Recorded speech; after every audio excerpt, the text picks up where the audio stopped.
Hello, kumusta kayo mga kapatid? 6:00 na naman ng umaga. Ngayon ay Sabado. Salamat sa Panginoon tayo'y nagkita uli. It's indeed a privilege na tayo'y nagigising. Hindi ho lahat ng tao sa Pilipinas ay nagising o magigising sa araw na ito. Pero ikaw kaibigan ay binigyan tayo ng Lord ng opportunity uli upang makita yung kanyang kabutihan sa maghapong ito. At mahalaga po matutunan natin magpasalamat, magpuri sa kabutihan ng Diyos sa ating mga buhay. Tayo po'y magsisimula na. Kumusta kaibigan? Ikaw ay nasa programa na Kabrad kasama si Brad Calix. Ang Kabrad ay para sa Catholic community sa loob at sa labas ng bansa. Layunin po nito na alalayan, palakasin at gabayan ng isang Katolikong Pinoy na mas maging malalim pa sa pagkakilala kay Jesus at sa mga aral na simbahang Katolika. Sinusubukan din natin sa biyaya ng Diyos na balansehin ang ating kaisipan, damdamin, at ang paggawa ng mabuti sa kapwa. Kaya halina't makinig at tuklasin ang turo ng simbahang itinatag ng ating Panginoong Hesukristo. Ngayon po ay araw ng Sabado, 25 sa buwan ng Enero 2025. At tayo po ay mananalangin mga kapatid sa mga oras po na ito. At gawin po natin guide ang The Apostles' Creed. I believe in God the Father Almighty,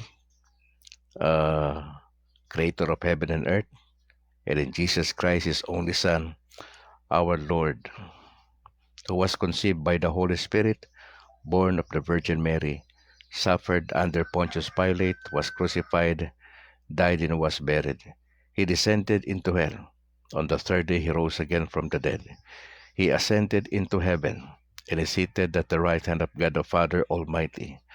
From there He will come to judge the living and the dead. I believe in the Holy Spirit, the Holy Catholic Church, the communion of saints, the forgiveness of sins, the resurrection of the body, and the life everlasting. Amen. In the name of the Father, the Son, the Holy Spirit. Amen. Apple, you can join. Dali.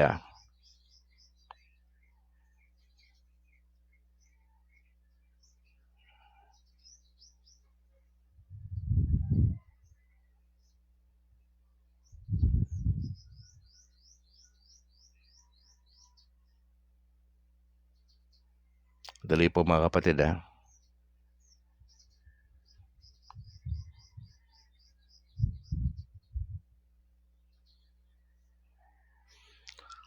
Okay. Tingnan po natin Sister Apple, baka may maganda tayong Saint of the Day today. Opo.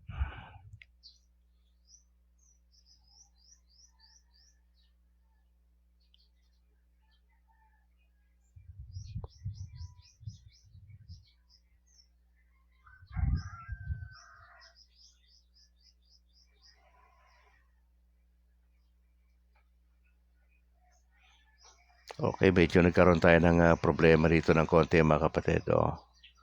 Sige.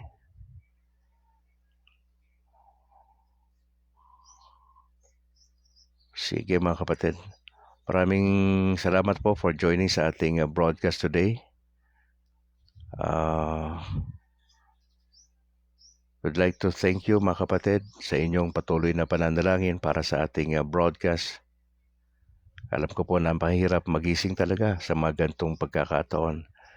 Pero salamat po dahil nandyan po kayo para ho patuloy na manalangin at sumubaybay po sa ating broadcast. At nagpapasalamat tayo sa Panginoon Diyos sa pagkakataon ho na ibinigay sa atin. Gusto ko batiin muna ang aking may bahay, si Annalyn, ang aming dalawang anak na si James Philip at Alana Grace. Maraming salamat. At yung aking mother na si Mama Elsie, si Eloisa, si Fred Al, si Charo, si Nicole, si Jairus Matthew, dyan sa bahagi ng Kainta, si Buddy, si Bembem, si Paulo, si Picoy, si Roxy Esme at yung kanilang mga anak. Si Julie Ronli at dyan sa bahagi ng Pangasinan, si Ate Lydia, si Buboy sa Kasibogs at yung kanilang mga anak. Kay Tio Joe, kay Tia Edna, magandang umaga po sa inyo. At sa lahat ng mga kamag-anak namin dyan sa Palawig, Calolbon, Vira, Catanduanes, magandang umaga po sa inyo. At sa lahat ng kaparian natin sa Luzon, Visayas, Mindanao, ay maraming salamat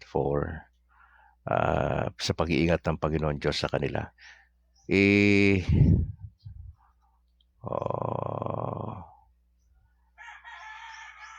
Okay, walang problema kapatid. Salamat sa iyong pag-standby dyan, at salamat sa iyong pananalangin kapatid na Apple. Well appreciated kapatid. Junior Coronel, magandang umaga po. Maraming salamat for joining sa Coronel family. Kay bro Taruk, magandang umaga po. Sabi ni Apple, magandang umaga po sa lahat and God bless po.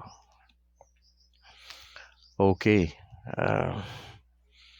Gusto ko rin batiin si Bishop Patricio, yung aming bishop dito sa Diocese of Bacolod, si Father Dominic de Ramas, at sa lahat ng mga paring kasama po niya, Sister Mercy ng Pauline Media, at lahat ng staff.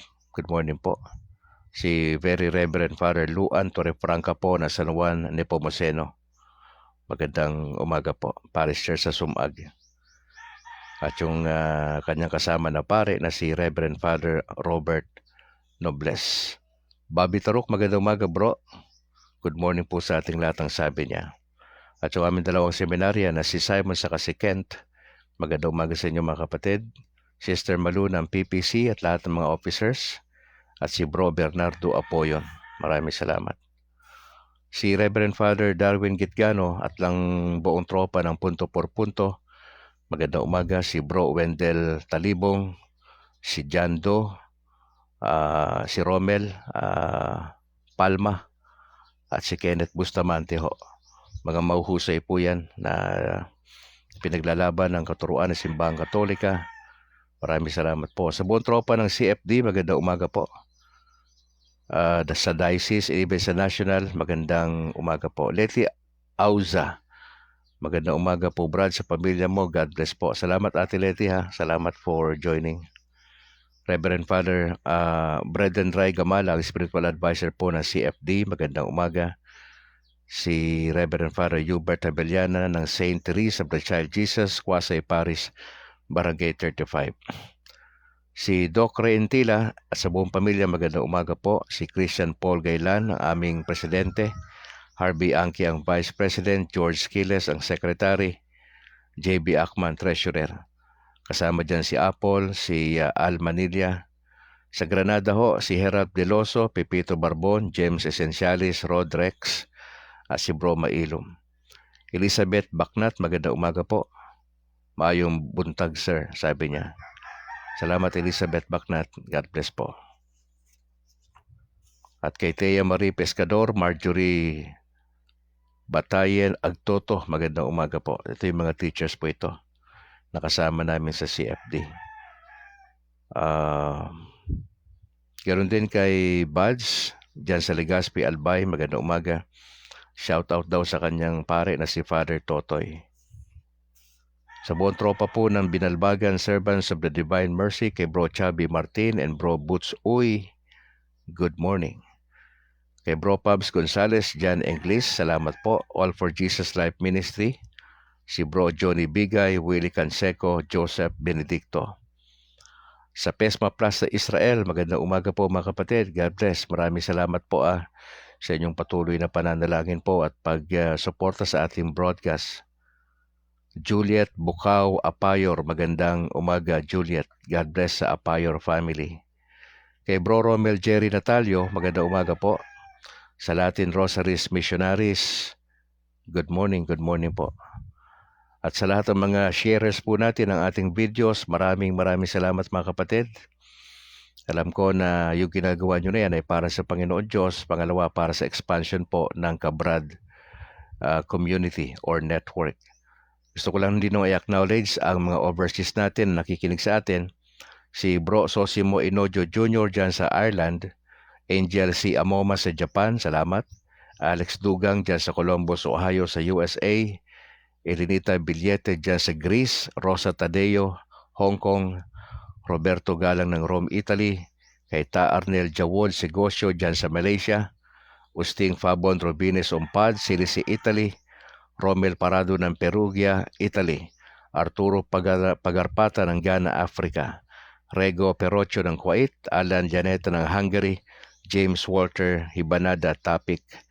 Diyan sa Canada kay Enteng Narem ng Libya. Magandang umaga, tanghali o gabi dyan. Eric Cordero ng Singapore at Ariel Berhis ng Canada. Maraming salamat. Ebenezer Pastor, magandang umaga po. Diyan po sa Calulbon, diyan po sa Catanduanes. Sa area po, diyan po sa probinsya po ni Brad Calix. Pero laki po tayo kasing Maynila, bihira tayo nakakapunta dyan Lord willing, by October ho. Alam ko, piyesta dyan sa lugar namin sa Calulbon Opo, pagka October, pagdasal natin na tayo makapasyal dyan sa inyong parish at makausap ang inyong parish priest po. Yun. Alright, magandang umaga uli, Luzon, Visayas, Mindanao, sa lahat ng mga kaparian, nationwide, sa lahat ng Catholic community. Magandang umaga mga kapatid. Diretso tayo sa ating gospel for today. Yun. Tayo po sa Mark chapter 16, verse 14 hanggang 18. Opo. Sabi po dyan sa wikang Banyaga, last of all, Jesus appeared to the 11 disciples as they were eating. He scolded them because they did not have faith and because they were too stubborn to believe those who had seen him alive. Now he said to them, go throughout the whole world and preach the gospel to all people. Whoever believes and is baptized will be saved. Whoever does not believe will be condemned. Believers will be given the power to perform miracles. They will drive out demons in my name. They will speak in strange tongues. If they pick up snakes or drink any poison, they will not be harmed. They will place their hands on sick people, and this will get well. Mga kapatid, ang context nito sa Mark chapter 16 ay nagpakita uli ang Panginoon Diyos after nung kanyang kamatayan sa krus ng Kalbaryo. Dapat ho niyang gawin yun sapagkat para ho mawala yung haka-haka, anumang maling impresyon patungkol sa kanya kasi nga hindi ho naniniwala ang mga tao sa panahon niya na siya ay Diyos yun ho, kaya ho, siyempre kung ako si Jesus, di ba? I have to prove to them na hindi lang ako basta tao, kundi ako ay Diyos. At yung ginawang appearance o yung pagpapakita ni Jesus sa mga alagad, una sa mga babae siya nagpakita, di ba? Nagpakita siya ron sa mga babae. Tapos nagpakita siya ron sa 300, sa 3,000. Ito, nagpakita ang Panginoon sa mga alagad. 11 na lang ho sila dito kasi nagpakamatay si Judas dito Opo. Habang kumakain po, yun na eksena So, sabi dyan, he scolded them. Anong problema nitong mga alagad? Kasama nila si Jesus and yet hindi sila fully convinced sa Panginoong Yesus. Parang tayo minsan, di ba? Sabi natin, kilala natin si Jesus, matagal na tayong Katoliko, and yet kalahati lang yung puso natin sa Diyos. Minsan nga naipagpapalit natin yung puso natin sa ibang mga bagay-bagay. Mas mahal natin yung karir natin, yung ating pamilya, investment, yung ating mga plano sa buhay, kaysa sa ating Panginoong Yesus. Parang tayo minsang mga alagad. Sabi natin may relasyon tayo sa Lord, naniniwala tayo sa tama yung simbahan natin, tama yung doktrina, etc. Pero hindi buo yung paniniwala natin sa ating Panginoon. Raydan Garcia, magandang umaga bro. God bless sa buong pamilya. Because they were too stubborn to believe.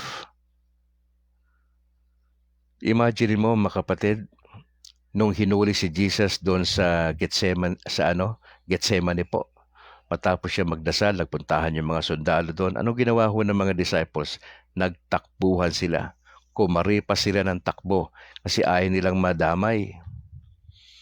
Di ba ganun tayo minsan kapag nasusukol na tayo, kapag sasabihin na talaga yung pananampalataya mo, umiiwas na tayo eh.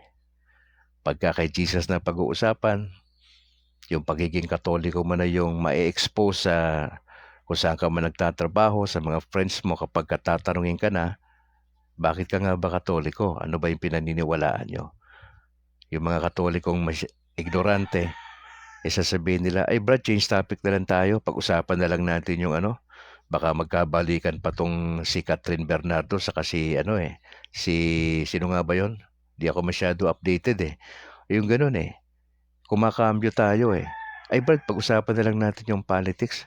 Pag-usapan natin kung matutuloy ba yung impeachment kay Inday Sara. Pag nasusukol tayo, umiiwas tayo eh.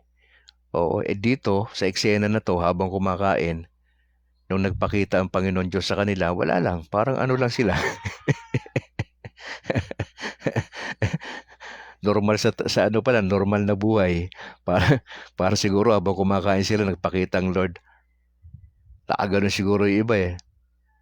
Tapos siguro nag-iisip, si Lord ba to? Diba?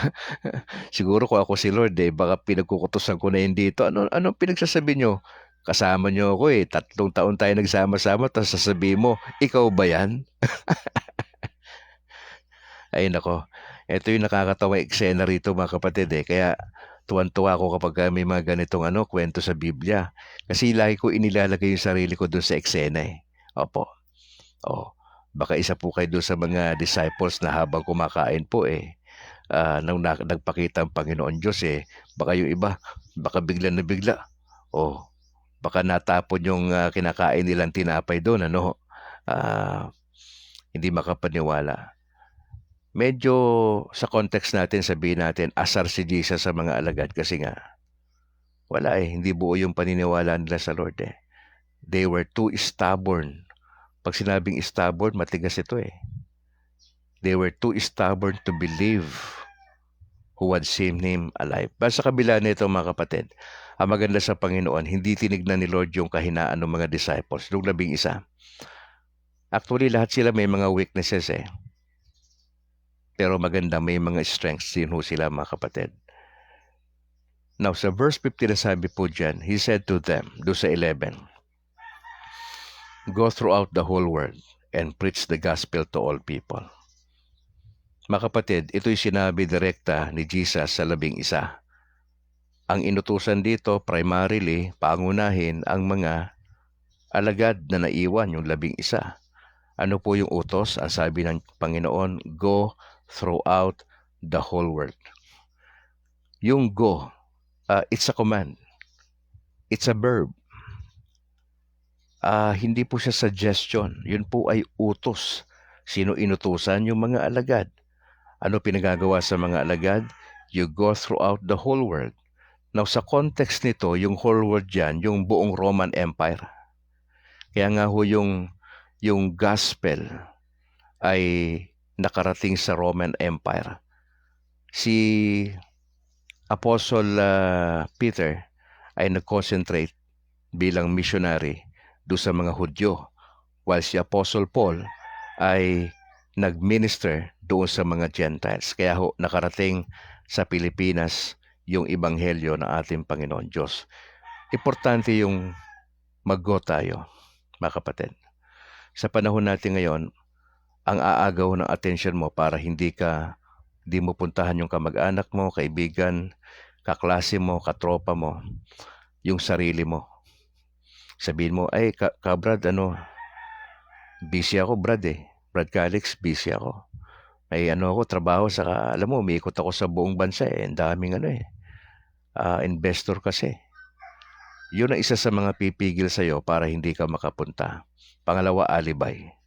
Masyado pa akong bata ka, Brad, saka mag-aasawa ako napiprepare ako ganito. Alam mo naman, nasa peak ako ng karir ko ngayon, Brad Calix, parang ang hirap naman yung isabay. Pipito Barbon, magandang umaga bro. Maraming salamat for joining. Pangatlo yung ating pride. Ba't ako pupunta dyan sa mga tribo na yan, Brad Calix? Ang bababa ng pinag-aralan ng mga yan, papupuntahin mo ako, graduate ako ng prestigious university sa Maynila o sa Quezon City. May doctorate ako, tapos pupunta ako sa mga squatter para mag-share ako ng gospel. Mga kapatid, maski na anong rason mo, inuutusan tayo ng Panginoon Diyos. We have to go. We have to go, mga kapatid. Pagka ikaw ay nagpunta doon sa isang community sa inyong lugar, ang gagawin mo ron, hindi ka magpapakyut doon. Ang gagawin mo ron, magpipreach ka ron ng gospel sa mga tao. Modesty aside, mga kapatid, sa 30 years plus ko na paglilingkod bilang dating pastor, ginamit po ako ng Panginoon Diyos bilang preacher sa school namin nung ako'y nag-aaral dyan sa Ramon Magsaysay Cubao High School. Alma mater ko yan. Way back 86, 87 ako nag-graduate yan ng high school, 4th year. Arthur Sabare, magandang umaga bro. Good morning po bro at God bless po sa ating lahat. Alma mater ko yan, yung Ramon Magsaysay, Bonsai, dyan sa Quezon City. At alam nyo po ba, pagka break time namin, recess namin, isang oras yan nagpupunta ako doon, mga 15 minutes lang akong kakain, kati yung tropa ko. Tapos ang ginagawa ko yung mga bakanting room na nagkukwentuhan lang yung mga estudyante. Nag-aano ako doon, humihingi ako ng parang consent para mag-share ako ng Word of God. At yun ho yung nangyari sa buong ko doon, sa buong taon. Sa buong 10 months ko doon na pag-aaral, yun po yung ginagawa ko doon. Ronilo de Lima Kabungkag, magandang umaga bro. Ganon din sa aming presidente ng CFD sa Bacolod, si Christian Paul Gailan. Bro, magandang umaga. God bless. Yung mag-share ka ng salita ng Diyos, para sa akin, ano yun parang part na ng buhay ko. Bilang Baptist, no? So, lumaki ko kasi, Katoliko ako ng start, nung bata pa, 1970. Pero nung nagkaisip ako, elementary days, Baptist na po ako. At kababalik ko lang po sa Katoliko last year. So, it took me 30 plus years para ma-realize ko, no, na mukhang nasa mali akong daan at inilagay tayo ng Lord doon sa tama. At yung preaching po, yung pag-share ng salita ng Diyos ay hindi na ito maalis sa akin kung saan ako nagpupunta. Nagsimula ako mag-preach at the age of 16, mga kapatid. Pads, Joe Karl Marx po, DCP. Magandang umaga po, Pads. Shoutout po dyan sa Diocese ng Pagadian. At sa inyong mga parishioners, God bless po. Pads, Joe Karl Marx, DCP. Maraming salamat. 16 years old ako na magsimula ako mag-preach. Maski saan ako mapunta, nagpipreach ako. Yun ang naging part ng buhay ko bilang Baptist. Tapos at the age of 90, nagsimula ako magpastor. At yun po yung naging pattern ng buhay ko. Basta may nakikita akong Katoliko. Kasi isip namin mga Baptist po, yung mga Katoliko makasalanan. Mga Katoliko, ang buhay nila mga hindi maganda, mga religious lang na tao. Pero tanungin mo sila tungkol sa Biblia, wala talagang alam, wala. Zero talaga. Kaya target namin ng Katoliko So noon pa yan, up until now naman target pa rin ng Katoliko. Kaya ang hamon nga sa atin ngayon na nandito na si Brad Calix, alalayan po kayo sa ating journey. Lalo na sa pagbabahagi ng salita ng Diyos. Hindi lang natin to pwede asa sa mga kaparian natin. Tandaan nyo, limitado yung pari natin. 20 to 25 minutes kada linggo. Sabi mo na, kasi 1 week yung misa natin, di ba? Sabi mo na. Pero si Father, limitado yan. Nandyan lang sa kapilya. Kung meron man niyang naka-Facebook yan, okay. Pero siyempre iba pa rin yung one-on-one, nakakausap mo yung tropa mo, kaibigan mo. Mas maganda yung one-on-one, nakakausap mo na isi-share mo yung salita ng Panginoon. At yung mga possible na maging kasama sa simbahan, dumaan sila sa proper process na katekismo. Parang majority sa Pilipinas, walang katekismo nangyari. Nagkaroon lang ng parang massive, kasi nga yung kamag-anak, lolo, di ba, mga Katoliko, pasama-sama lang din, pasama-sama, pero kung tatanungin mo, bakit po kayo Katoliko? Ano po ba ibig sabihin ng sign of the cross? Ilan po ang sakramento natin? Bakit po kayo nagkukomunyon? Talaga bang sumasamba kayo sa imahe? Hindi na ho yan mapaliwanag ng isang normal na Katoliko sa Pilipinas. Hindi na ho. Kaya no wonder maraming nahahatak ang protestante. Kami ng mga Baptist, marami kami nahahatak papalabas.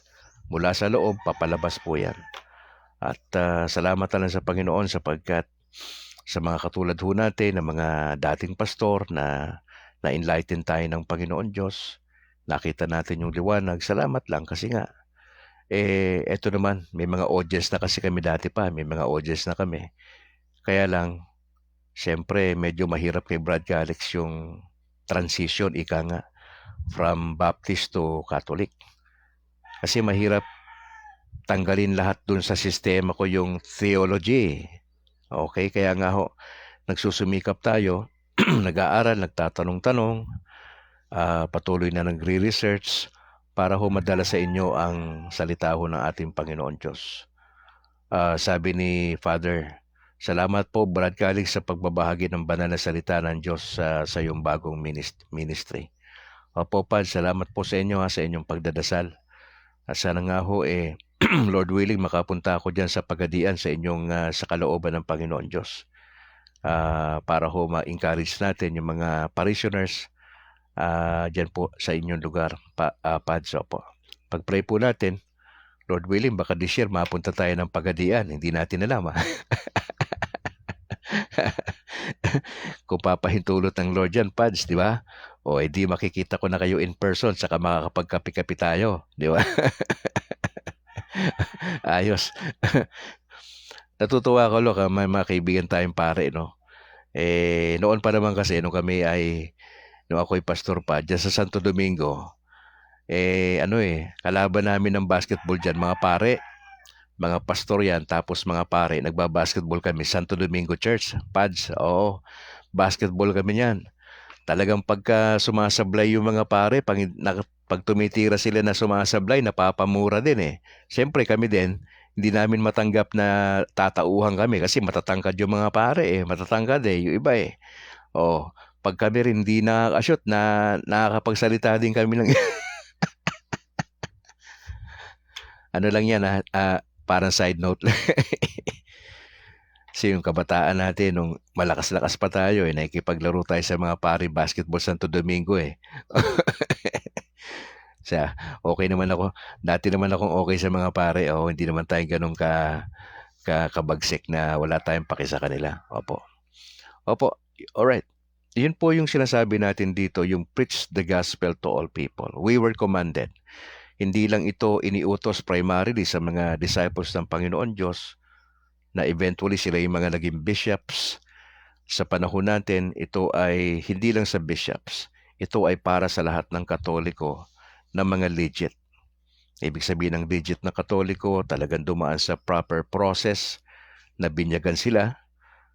Sila ay na-confirm ng bishop at nag-Eucharist, etc. Dire-diretso sa kanilang buhay pananampalataya. Sila ay nasa state of grace na tinatawag. Opo.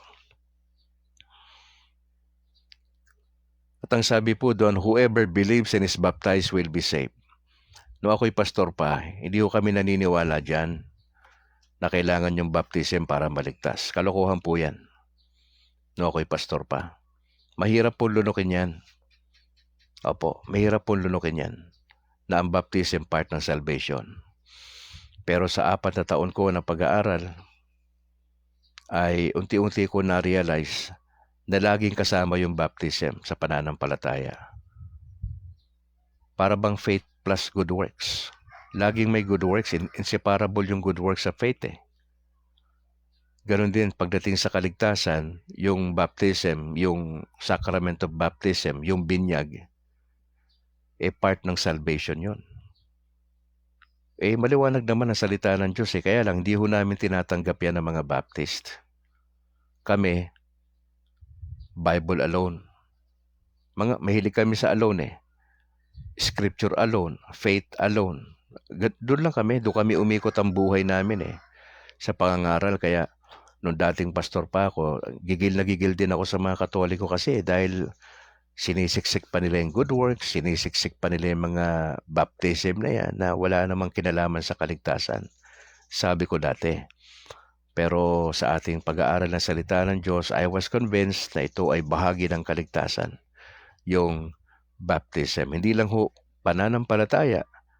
Sabi diyan, whoever, sino mang tao sa Pilipinas yan, kung siya ay may pananampalataya, okay, maganda yan. Pero may baptism pa na binabanggit Magandang umaga, Conrado Abalye II. Sa akin may bahay, magandang umaga, Annalyn. Kay Rosa Tadeo dyan sa Hong Kong, God bless. Whoever believes and is baptized, ito po yung bunga ng pangangaral. So, matik po yan kapag nangaral ho ang Katoliko sa ano't anumang paraan. Merong sasampalataya doon sa sinasabi mo. At yung legit na tao, hindi lang basta sasampalataya kay Kristo, kundi siya ay magdi-decide pa bautismo. Bautismo yan sa amin, ang tawag namin dyan Pero binyag sa Katoliko. Sabi dyan, whoever believes and is baptized will be saved. Pasinin mo, future pa nga yun future tense will be saved. Ang kaligtasan sa amin, instant sa mga Baptist, Protestante, Evangelical. Ito yung ginagamit namin para ilalagay, pads. Pag tinanggap mo si Kristo sa iyong puso, maliligtas ka. Yun. Ligtas ka na kagad sa araw na to. Halimbawa, ngayon, tumanggap kayo sa Panginoon halimbawa lang sabi ko, tanggapin mo si Lord. Okay. At tinanggap mo ngayon, anong petsa ngayon? January 25, Sabado. O ligtas ka na itong January 25. Sa Katoliko pala, hindi pala ganun.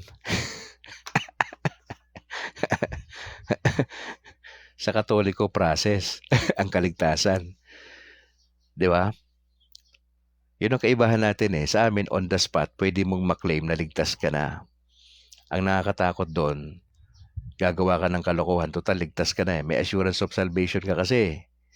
Sa mga Baptist, malakas yung assurance of salvation O sabi ng Bible, naniwala ka sa Panginoon, ligtas ka, pinapasok mo siya sa puso mo, ligtas ka na. Okay, nagawa rin ni Brad Calix yan. Pero dumating yung point na hindi na ako naniniwala dyan sa mga bagay na yan. Pero ang point lang dito mga kapatid, ang bunga ng pangangaral ay tao maniniwala sa Ebanghelyo, maniniwala kay Jesus. Pero kailangan yung baptism. Siyempre, yung mga anak ko ngayon, na isang 16 saka isang 15, nag-undergo sila ng catechism pagkatapos ng misa. Umating kami ng misa rito sa Sumag, sa San Juan Nepomuceno Parish Church. Alas 7 kami ng umaga. So, alas 8, right after nung misa, yung mga anak ko nag-undergo sila ng catechism. Para saan yung Brad Calix yung catechism? Para ituro sa mga anak ko yung essential ng pananampalataya. Ano ibig sabihin ng pagiging Katoliko? Ano ibig sabihin itong 7 sacraments na to?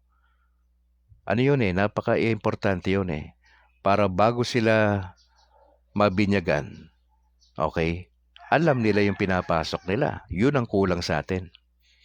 Yung mga nakalipas na generation ng mga Katoliko, hindi dumaan doon sa ganung proseso. Alam mo kung dumaan lahat doon sa tamang proseso, walang lumalabas sa simbahan at nagiging protestante. Hindi natutukan Ito lang yung comment ko bilang pastor. Dating pastor. Hindi masyadong natututukan ng Katoliko. Okay, ang mga pari natin masyadong busy yan sila. Schedule nila puno na. Hindi lang kasi sila nag-homily. Hindi lang yun ang trabaho nila Nagpupunta pa sa mga maliliit na simbahan yan sa ibang lugar, di ba? Involved sila lahat. Pag pinatawag sila ng bishop, punta sila doon. Ganun ang buhay ng pare. Ngayon, hahanapan nyo sila ng panahon para gawin pa itong mga small groups Bible study na to. Huwag nyo nang hanapan yung mga pari natin yan. Wala na silang time para dyan. So, anong gagawin natin, Brad Calix? Eh, di mag-initiate tayo. Eh, kayo po na mga katikista, ano po yung gagawin ninyo? Pagka lang ho ba may mga would-be converts, doon lang kayo aatake? Hindi ho. Doon tayo kulang ng strategy sa ganun eh. Unlike sa mga protestante, meron kaming strategy dyan sa mga katoliko. 'Di ba? Nakita nyo ba yung siniris ko na modus series? Yung 7 modus na ginagawa ng mga protestante at mga evangelical. O balikan mo yung modus na yun. Yun ang ginagawa namin. Ang front namin, ang Diyos, ang front namin ng Bible. Pero ang pinaka-sumatotal na plano namin sa Katoliko, alisin ka dyan sa simbahan na yan, daling ka ron sa sekta namin. Doon sa denomination namin. Yun ang kaya sinabi kong modus eh. Kasi kung hindi modus yan, stay ka lang bilang Katoliko. Hindi modus yan. Maganda yan. Maski na ako, alimbawa, pare ako, sabihin ko sa inyo, mga parishioner ko, o puntahan nyo yan kasi namimigay ng mga yan. Tumutulong yan. Nasira bahay nyo. Puntahan nyo yung grupo na yan. Walang string attached kasi. Yun. Kaya lang, majority may string attached. O, balikan mo yung video ko na ginawa na modus series. In-explain ko dun yung detalye. Ano yung ginagawa nila. Opo. Laida Hontilla, magandang umaga po. So, importante ito mga kapatid, maintindihan natin na itong believe and baptize ay magkasama po ito. Bahagi ito ng kaligtasan. Sabi diyan, maliligtas sila. Tatlo yung natin, di ba, sa kaligtasan. You have been saved. Past tense yan. Si Kristo namatay para sa atin. We are being saved. Kasalukuyan, we are being saved. Yung journey mo ngayon, hanggang kailan ka lang sa lupa, nililigtas ka ng Lord yan eh. Di ba? Plus the fact, meron tayong guardian angel. Oh. Di ba, papangalanan mo yung guardian angel mo. O bahala ka magpangalan dyan, basta yung pangalan naman na maayos. Huwag naman yung pangalan na, di ba? O baka kung pwede lang magsalita sa yung guardian angel mo, ayusin mo yung pangalan, ha? Oo. Tapos ang sabi doon sa pangatlo, we will be saved. Ganun yung salvation sa atin. Hindi yan instant na katulad ng protestante at mga evangelical na pag tumanggap ka daw sa Panginoon ngayon, Sabado ngayon, January 25, ligtas ka na ngayon. Na gusto ko sabihin mga kapatid, hindi garantiya ang pagiging Katoliko para sa langit ka pupunta. Kasi baka Katoliko lang tayo sa salita. Opo. Yun ang delikado Nag-a-assume ka na langit pero pa-impyerno pala tayo. Huwag tayong mag-assume. Yung maling akala, mahirap yan. Tsakin mo na at least papunta ka sa purgatorio. Corazon Gagi, ate, maraming salamat po. Good morning po. Have a great day everyone. Arthur Sabari, bro, magandang umaga ha. Sabi niya, totoo po yan bro, loaded sa schedule ang mga kaparian natin. Kaya po ang lingkod sa simbahan ay mag-double effort sa evangelization. Yan. Agree ako dyan bro Arthur. Kasi yan yung napapansin ko, no? Pag inasa mo sa pari lahat ng trabaho, napapagod din ho yung mga pari natin. Sa katao yan sila. Katulad natin napapagod. Wag nating sisihi. Ito kasi may mga Katoliko na puro sisi sa mga pare Tigilan nyo na ho yan. Hindi maganda yung attitude nyo. Ang gawin natin sa mga pari natin, ipagdasal natin sila. Mga tao yan Ang kaibahan lang yan, pinili yan ng Diyos para maglingkod, para sa atin. Ngayon, kung puro ka reklamo, puro ka negative kay Father, puro ka ganito, kung tatanungin kita, anong ginawa mo sa pari mo? Nagmamalasakit ka ba dyan? Pinagdadasal mo ba yan? Pag may blessing ka ba, naaabutan mo si Father ng direkta? Magprangkahan tayo. Kung magrereklamo, ang tanong ko sa iyo, may ginawa ka ba sa parish? May ginawa ka bang kabutihan diyan na meron kang impact diyan sa inyong parokya? Di ba? Ang sinasabi ko ganito, mga kapatid. Yung pari natin, di naman perpekto yan May mga kahinaan Pero wag na tayo mag-dwell doon. Move on tayo, ha? Kung ano napapansin nyo sa pari nyo, tanggapin nyo yun. Yun ang realidad eh. Ipagdasal, backupan si Father. Ngayon, kung may mga hindi siya magandang ginagawa, sagot niya kay Lord John, huwag mo na intindihin yun. Bro Erwin Estrella, magandang umaga bro ah. Eto si Bro Erwin, maganda testimony na ito eh. Naglilid to ng rosaryo sa ano niya eh, sa buong pamilya niya, sinusubaybayan ko to eh. Sana ganun tayo mga tatay ano. Bro Erwin, salamat ah. Herman Sotaridona, magandang umaga. Jermelin Hunasan Balahadya, salamat. Nilo Bonita, maraming salamat. Whoever believes and is baptized will be saved. Whoever does not believe will be condemned. Ang taong matigas ang puso ay tumanggap na ebanghelyo. Huwag na kayong mag-alala doon mga kapatid. May kamag-anak ka, mahal sa buhay na ayaw makinig, salita ng Diyos. May magagawa ba tayo ron? Wala tayong magagawa ron, mga kapatid. Sandali may titignan ako saglit dito kasi okay. Sige. May binabanggit dito mga kapatid sa talatang 17. Mag-ingat kayo kasi hindi lahat ng nababasa nyo sa Biblia i-apply natin sa panahon natin. Delikado po yan. Bakit Brad Calix? Tignan mo yung verse 17. Believers will be given the power to perform miracles. They will drive out demons in my name. They will speak in strange tongues.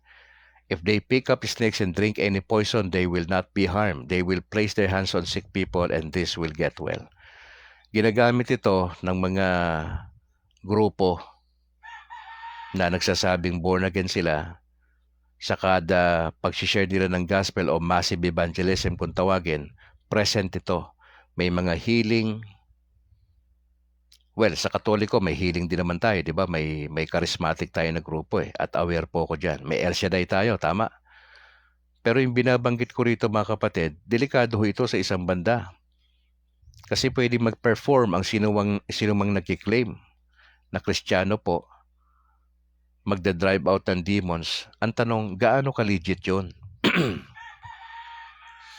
Totoo ba talaga nakapagpalay sila ng demonyo? Yung mga nagsasalita ng strange tongues? Yung speaking in tongues mga kapatid, hindi po yun parang yun po ay mga known languages sa buong mundo. Na halimbawa, Pilipino ka, hindi mo mainaral mag-Chinese, nakapag-Chinese ka. Pilipino ka, hindi mo naman inaral yung salita sa Germany, nasasabi mo. Yung mga ganon. Saka matindi rito mga kapatid yung talatang 18, kapag ka dinampot daw nila yung ahas at ininom nila yung any poison, may gumawa na ho niyan sa kasaysayan sa Amerika. Ewan ko napasunod niya yung community ng mga tao, napaka-desperado ng mga tao. Nagsishare siya ng gospel, sumusunod ang mga tao sa kanya. Nakalimutan ko yung pangalan nun pero nasa history po yun. Nasabi niya, inumin tong na to, hindi ko lang alam kung cyanide yung ininom nila. Lahat, pati matanda, bata Ininom na paniwala sila, mantakin mo, literal na poison ininom po nila. Ngayon, tell me, apply mo yan sa panahon natin sa Pinas? Apply mo to, talata na to? May ahas dyan? Pagpapatuklaw ka, okay lang, walang mangyayari sa'yo. Hindi ka naman si Pablo kay Pablo lang nangyari yun, di ba? Nung nagkaroon ng shipwreck, di ba si Pablo? Napunta sila sa isang tribo. Nung nagpapaano sila doon sa baga, doon, di ba? May lumabas na snake doon at kinagat si Pablo. Akala nung chief doon sa tribe, unti-unti na siyang mamamatay. Pero hindi, pinagpag niya lang yung ahas doon sa apoy Pinagpag niya lang ng ganun, wala nangyari sa kanya. Kaya nagsilapitan yung mga tao sa tribo, sinasamba siya. Hindi kasi Pablo, men.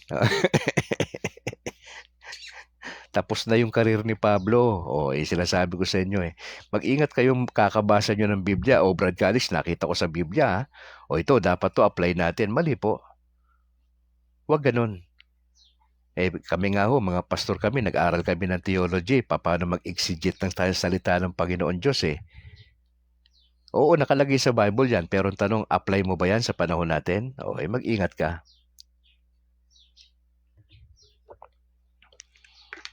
Basically, tao takot sa ahas eh, di ba? Natutuwa ka ba pag may nakita kang ahas? Uy, ang cute-cute ng ahas, oh.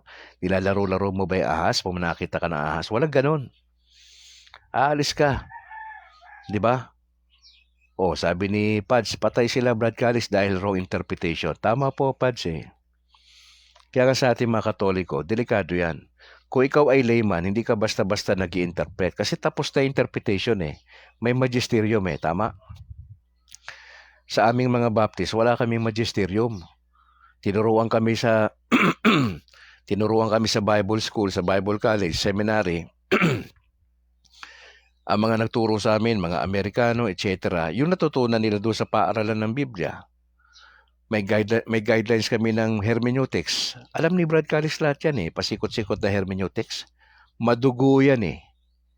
Hindi kami yung nagbasa ng talata, pinaliwanag kaagad on the spot. Walang ganon. Walang ganong Baptist. Walang ganon. Inaaral ho namin ang lahat ng detalye. Ang Baptist so strong sa doktrina, interpretation. Diyan kami malakas eh. Kumpara sa ibang mga denomination. Forte namin yan, doktrina. Pagka Baptist ang kausap mo, pag hindi ka nag-aral na Katoliko, wala kang panama. Kasi doktrina. Ilalampaso ka ng Baptist. Pero mga kapatid, wala ho yun dun eh. Nasa paggalaw talaga ng Panginoon Diyos yun. Mahirap. Self-interpretation, Pads, di ba? So, delikado yan. At ang tayo natin dyan, hindi tayo naniniwala dyan. Ang ginagawa ko rito, mga kapatid, of course, alam ko na to eh, yung gospel, etc., yung interpretation nito. Pero ayoko lumabas doon sa tinuturo na simbahang Katolika. Okay? Kung ano yung interpretation ng magisterium, dapat sabayan natin yun. That's why, meron tayong Catechism of the Catholic Church. Kung ang Iglesia ni Manalo, meron silang pasugo, kasi yung pasugo yung nag-i-interpret eh. Yung mga ministro lang nila yung nag-i-interpret. At walang magagawa ang mga miyembro kundi makinig. Sa Katoliko, hindi ganon. Tayo, malaya tayong magbasa ng Biblia. Ini-encourage tayo. Diba? Pero yung magkaroon ka ng private interpretation na labas doon sa Catechism of the Catholic Church, hindi ho yan pinapahintulutan. That's why yung mga katekista ho natin, dapat mag-iingat. Tayo po, nag-undergo tayo ng training bilang katekista dito sa Sacred Heart eh. Mamaya nga po yung klase namin, 9 ng umaga, alas 3 ng hapon ang tapos. Maingat na sinasabi ng mga kaparian na bisita ho namin nagtuturo. At yung matatagal ng catechist. Ano ang doktrina? Kasi napaka-importante ito. Wala tayo doon sa private interpretation. Sabi nga ni Arthur, katawa-tawa. May nangyari dyan, bro, sa isang pastor, nagpatuklaw ng rattlesnake, kinagat sa muka, wala pa sa isang oras patay. Totoo yan, brother, kasi nga, etong mga tao na to, hindi nag-iisip eh, wala silang common sense eh. Mantakin mo, papatawag ka ng pastor, hindi ka naman legit. Wala namang authority, saan galing? Saan ba galing authority ng pastor? Sa denomination. Excuse me po. Tayo po, na-ordain tayo year 2000 pa eh. Ordained minister ako ng Baptist eh. Ang nag-ordain sa akin yung denomination. Yung authority ko, binigay ng denomination. Hindi galing kay Jesus ang authority namin. Kaya dito sa Katoliko, malupit eh. Na-trace talaga yung apostolic authority, succession eh, di ba? Mula doon kay Jesus, papunta kay Saint Peter na unang Pope, at dito kay Pope Francis.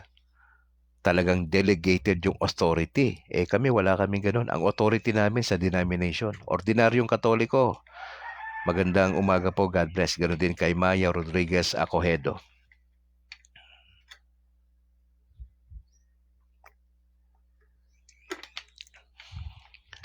Mga kapatid, as I close, no? Etong nabasa natin dito, masentrohan ninyo rito yung sinasabi ni Lord sa verse 15 and 16. We have the responsibility to go. Dito trabaho ng pari natin, ng bishop natin. Trabaho ito ng lahat ng Katoliko sa Pilipinas. Ate Yam Montejo, maganda umaga po. Kung meron tayong trabaho na pinagagawa, itong evangelization natin, maging part po tayo.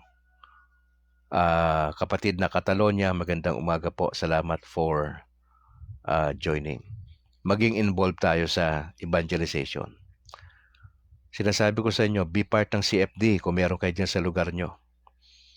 Ang susi kasi CFD yung pare mismo eh. Dito sa aming diocese sa Bacolod, yung bishop namin, ibinabaya sa lahat ng diocese at mga parishes. Alam nila ang CFD.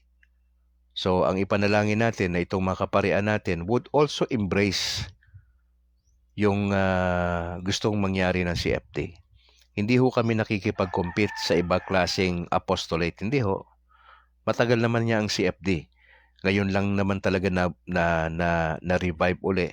At alam nyo naman ang pagiging CFD, pinagtatanggol ang pananampalataya. Hindi tayo dun sa hindi tayo dun sa debate ha.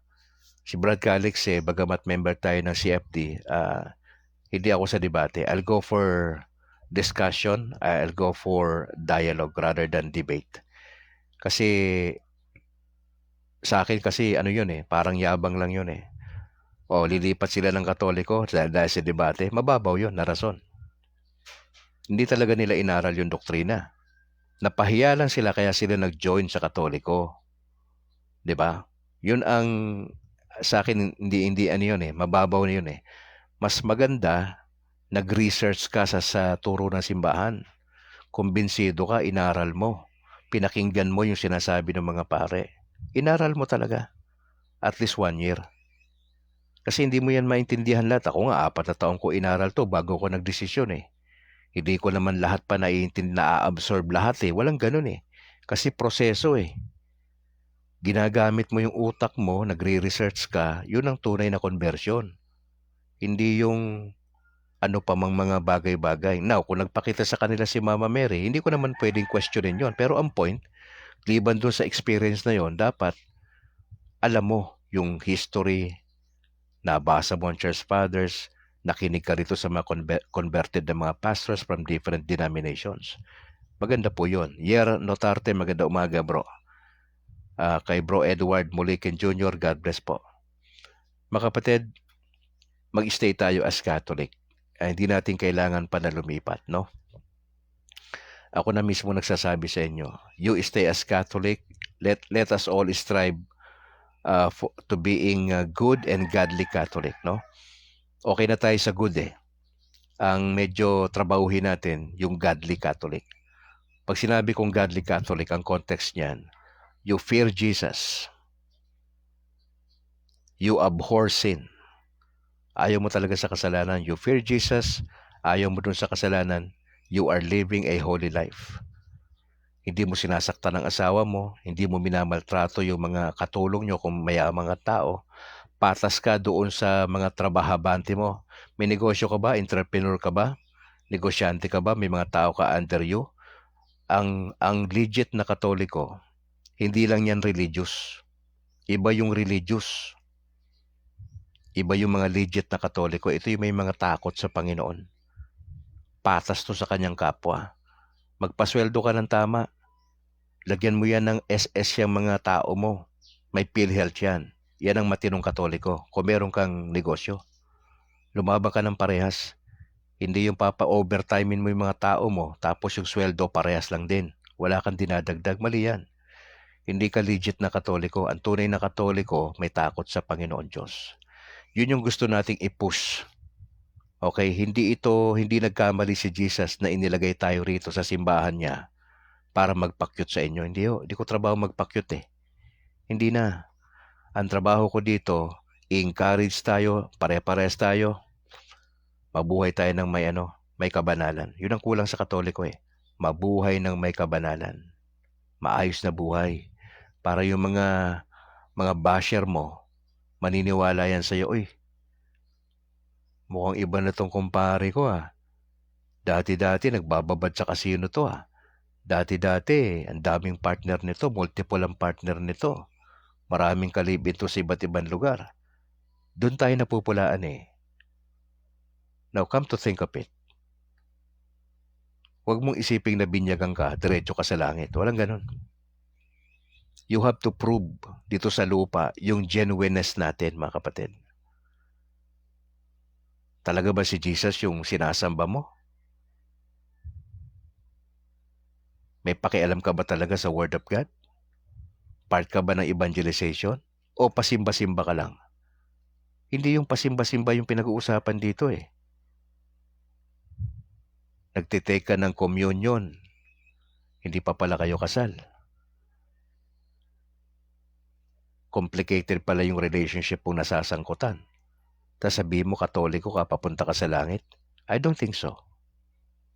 Delikado po yan. Magkaroon tayo ng let us examine our conscience, mga kapatid. Sabado ngayon. Maganda examine natin conscience natin. Bukas, punta tayo sa misa. Maaring itong Saturday ngayon, may dadalo na sa inyo sa misa. Pero bago tayo dumalo, let us all examine ourselves, mga kapatid. Alright, as I close, maraming salamat sa Panginoon sa opportunity na binigay sa atin. Ipanalangin po ninyo kasi dito sa Negros magkakaroon po ng assembly ang CFD bukas maghapon sa Our Lady of Lourdes kay Father Gamala po. Pag-uusapan yung God died. Controversial po yan. Namatay ba talaga ang Diyos? Malalim po yan, mga kapatid. Pero susubukan po naming i-share yan doon sa mga layman ng simple lang. At yung tungkol sa spiritual warfare po. Pagdasal nyo kami, maghapon kasi yun, alas 9 hanggang alas 5. Bukas po yan sa Our Lady of Lourdes. At doon po sa mga nandito sa Bacolod, pakinggan po natin ang DYAF kasi nakabalik na po sa kahanginan ang mga CFD ho. Meron silang pagbabahagi ng salita ng Diyos dyan. Pag Sabado, 1:00 hanggang alas 2, meron silang umaga rin eh. Kaya ipagdasal po natin na itong mga kapatid natin ay magamit sila ng maayos ng ating Panginoon Diyos. Suportahan niyo po ang State of Grace TV ni Brad Calix. Mag-subscribe po kayo at yung mga kaibigan niyo po ay encourage niyo po sila na suportahan itong State of Grace. Mga kapatid, I'd like to appeal, no? If you would like to help the ministry, just go ahead. Hindi pa ho tayo nagmo-monetize dito sa ating broadcast at siguro medyo matatagalan pa yon kasi nahack kasi yung aking original na na ginagamit. Hindi pa ka-Brad John, Kainos Life pa yon. Pero since na nag-declare ho tayo ng ating pagyakap sa turo ng simbahan itong December 3 last year, nakita ko po yung galaw ng Panginoon Diyos sa ating broadcast at napakarami na po ang sumusunod sa ministry na ito. Mga kapatid, I'd like to appeal sa inyong graciousness. Ito'y isang apila. If you would like to help the ministry, just go ahead. May campus ministry po tayo. Inaasikaso natin yung mga mga pastor na pwedeng ma-win back natin sa simbahan.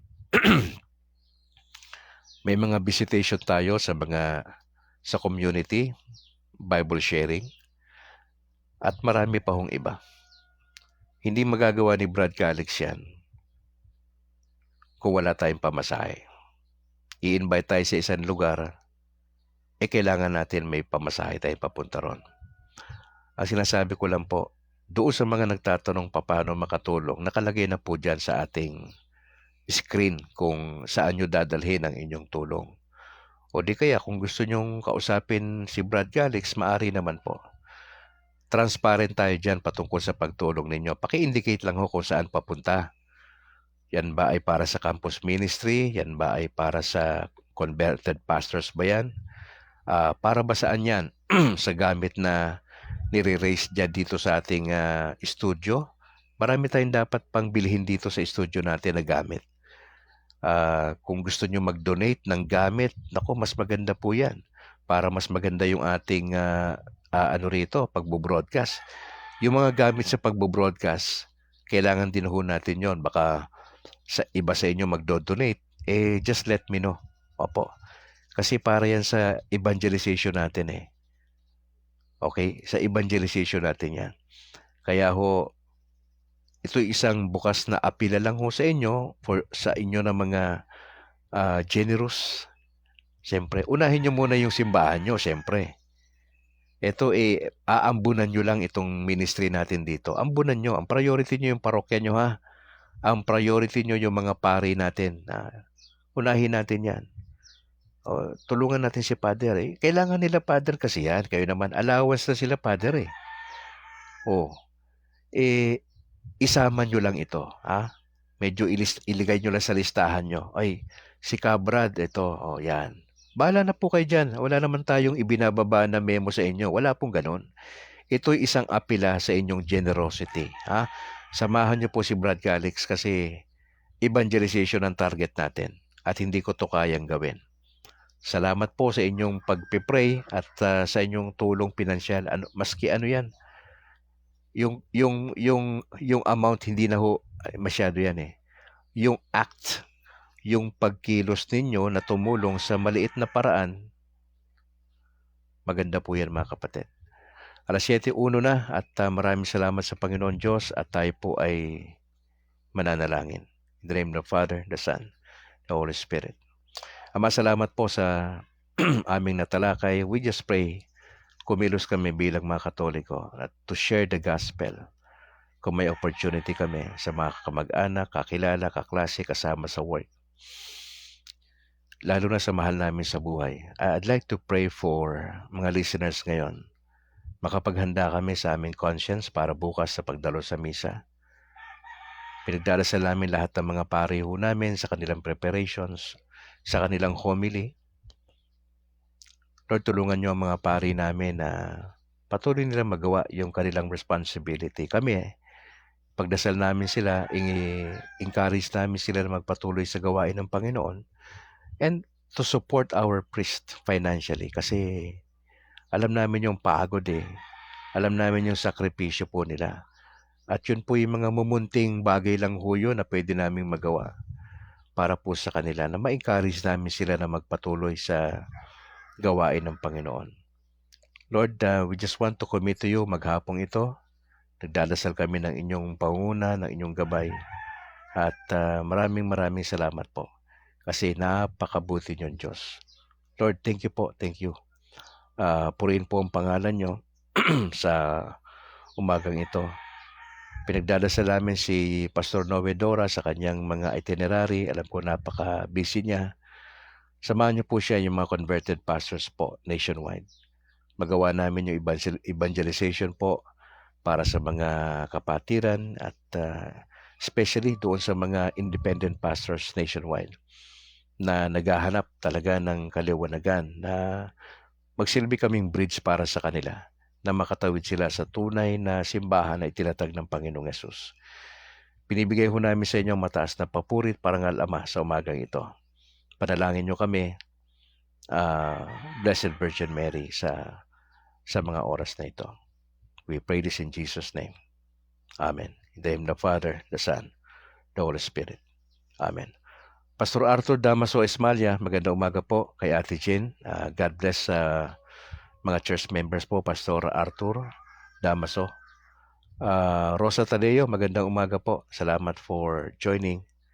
Pads, Jocar, Mars DCP, diyan sa Pagadian, magandang umaga. John Paul Rubibro, maraming salamat. Pakishare po yung ating video mga kapatid, 7:04 ng umaga sa aking orasan. Sa ngalan po ng aking may bahay na si Annalyn Ledesma Calixtro at yung aming dalawang anak na si James Philip at Alana Grace. Ako naman si Brad Calix. Ay, gusto ko na nakalimutan ko Gusto ko lang batiin yung aking mentor na si Dr. Hill Balignasay ng World Teach. God bless po. God bless sa buong pamilya, Dr. Hail Balignasay ng World Teach Philippines. Brad Calix mula rito sa Negros Occidental. Kita-kits tayo bukas o mamayang gabi sa ating Experience Breakthrough. Alas 8 ng gabi mamaya. At bukas dire-diretso tayo alas 6 para sa ating usapang simbahan. Rachel Wasi, magandang umaga. Watching daw siya from Zamboanga del Norte. To God be the glory. Ingat po kayo. Pakishare yung ating videos mga kapatid. And bye for now.